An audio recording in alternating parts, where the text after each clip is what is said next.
Sensory language. Evoke emotions like a pro. Hello, English language learners. Today, we're delving deep into the art of sensory language and how we can use it to evoke emotions in our readers. Sensory language is a powerful tool that can transport your audience into the world you create, sparking their senses and eliciting strong emotional responses. Let's unravel the magic of sensory language together. When we talk about sensory language, we mean language that appeals to our five senses: sight, hearing, touch, taste, and smell. This kind of language describes what characters in a story might see, hear, feel, taste, or smell. It makes the narrative more vivid and engaging, inviting readers to experience the story as if they were a part of it. A simple sentence like, "John walked into the room," could be transformed into a sensory-rich statement. John stepped into the room, his boots echoing on the cold stone floor, the sharp scent of dust and old books meeting his nose.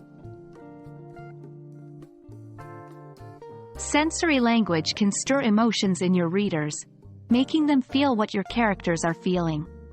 For example, the sentence, "The room was sad," doesn't elicit much emotion.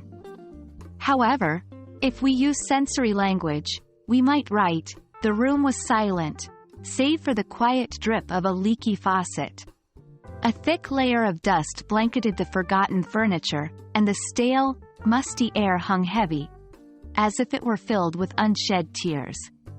In the second sentence, you can almost feel the sadness and abandonment in the room.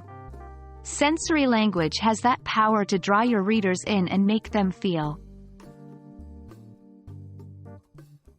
Now, let's discuss some practical tips for incorporating sensory language in your writing. 1. Be specific. Instead of saying, "The cake was delicious," say, "The cake was a symphony of sweet and tangy, the tart raspberries blending with the rich, dark chocolate." 2. Show, don't tell. Instead of telling your reader how a character feels, show it through their actions and reactions. For instance, instead of writing, "Sarah was scared," write, "A shiver ran down Sarah's spine, her heart pounding like a war drum in her chest." 3. Balance is key. Sensory language is powerful, but using too much can overwhelm your readers and make your writing seem over the top. Find a balance that works for your style and the story you're telling.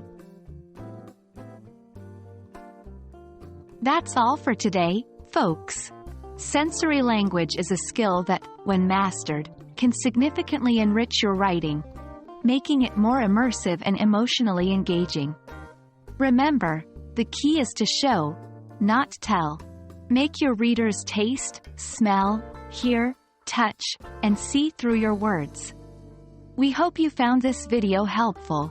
Happy writing, and we'll see you in our next lesson.